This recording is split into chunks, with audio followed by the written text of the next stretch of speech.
If I could go back in time and tell a stranger one random thing, I'd probably tell them that we don't have 9 planets anymore. And not tell them anything else. They would assume something catastrophic happened. So what really happened? How did we demote a planet? Who came first, Mickey's dog Pluto or the name of the planet? All of this and more on today's episode of 5-Minute Flashback.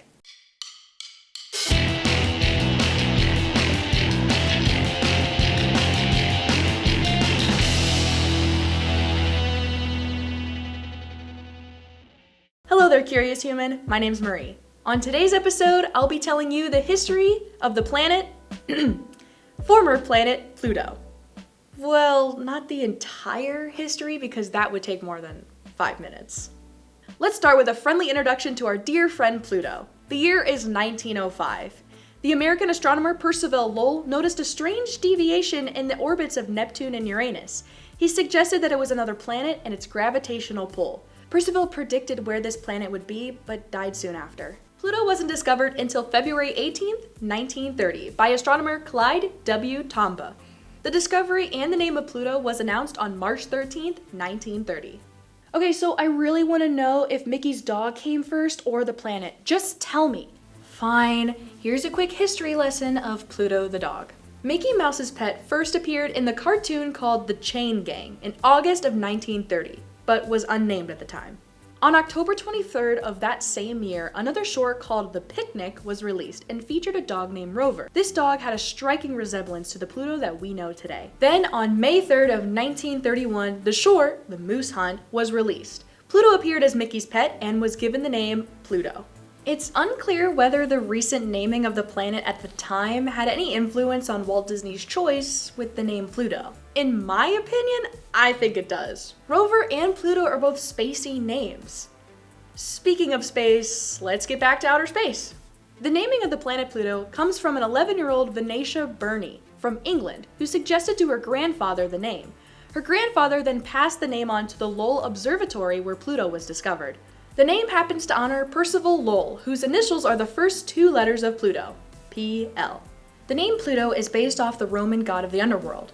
The underworld is described as having no sunlight, and since Pluto is so far away from the sun, it's in perpetual darkness. With such fitting lore, on March 24th of 1930, the observatory staff unanimously decided on the name.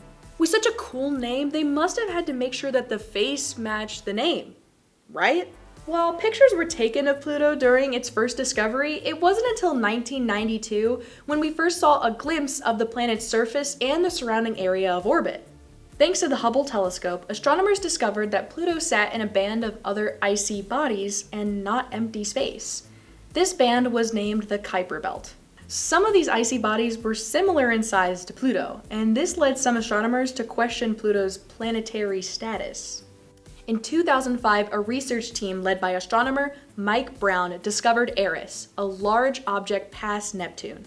Initially, astronomers believed Eris to be bigger than Pluto, which caused many astronomers to call for a redefinition of what a planet actually is. Don't you just hate it when new information is introduced and you have to change your mind?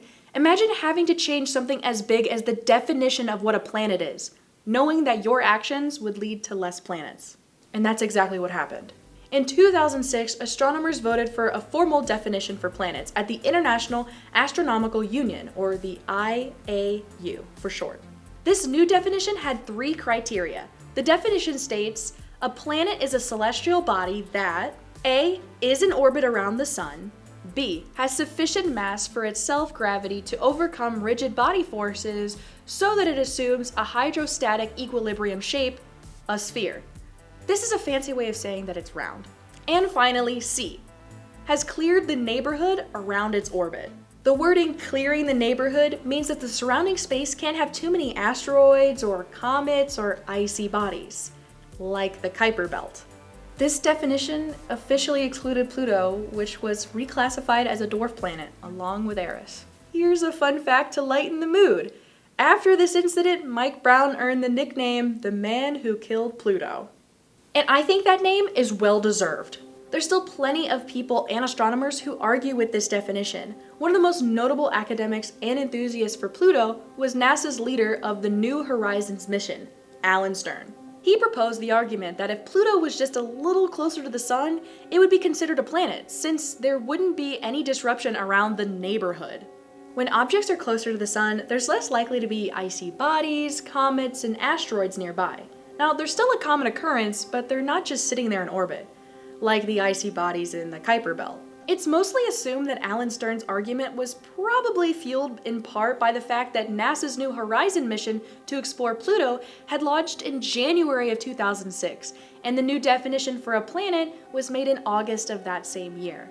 This mission was led by Alan Stern. Because of how far away Pluto really is, New Horizons didn't reach Pluto until July of 2015, a whole 9 years later. This mission brought back high-resolution pictures of Pluto. These images sparked the debate again of whether Pluto should be reinstated as a planet or not. New Horizons wasn't just sent for pictures, though. Measurements were taken of the planet, which confirmed how small Pluto really was. Pluto is smaller than our moon. So there you have it, a brief history of the planet Pluto from our perspective, from when we first discovered Pluto to some major changes and technicalities. I can honestly say that Pluto is still my favorite dwarf planet, and even though I understand the definition, I do wish we had our lovable 9th planet. So what about you? Do you have any strong opinions about the dwarf planet Pluto? Let us know in the comments below. That's gonna wrap up today's episode. If you were entertained by today's content, be sure to like us on Facebook, subscribe to our YouTube channel, and follow us on Twitter and Instagram at ZTV 5-Minute Flashback. Until next time, go out, enjoy life, and be sure to stay curious.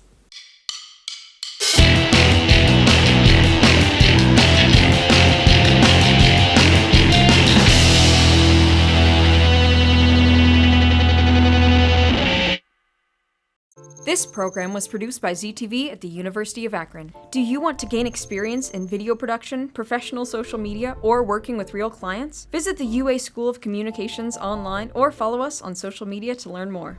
ZTV, make media, make a difference.